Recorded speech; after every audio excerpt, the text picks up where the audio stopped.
Master Jet, may inquiry lang ako about sa balance at renew ko sa GSIS Multipurpose Loan.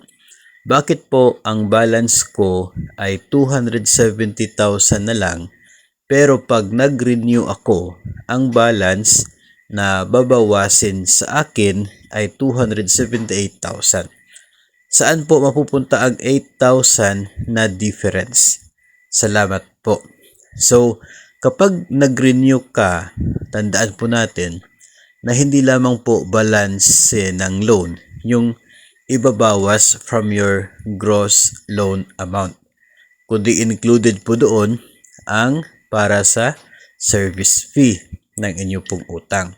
Ngayon, kung 270,000 yung outstanding balance ng loan mo, hindi ka dapat mag-e-expect na upon renewal ay 270,000 din yung deduction from your gross loan. No, kasi nga ang deduction po diyan ay included na ang para po sa service fee. So talagang mas mataas po yung deduction compared doon sa outstanding balance ng utang ninyo. Para malaman po ninyo yung breakdown ng nasabi pong deduction kapag nag-apply ka ng renewal, i-click po ninyo yung show tentative computation.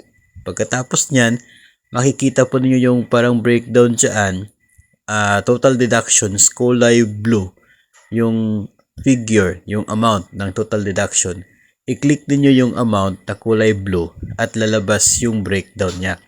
Magkano yung payment for the outstanding balance ng loan, magkano yung para sa service fee, magkano yung para sa advance charges, interest, ganyan.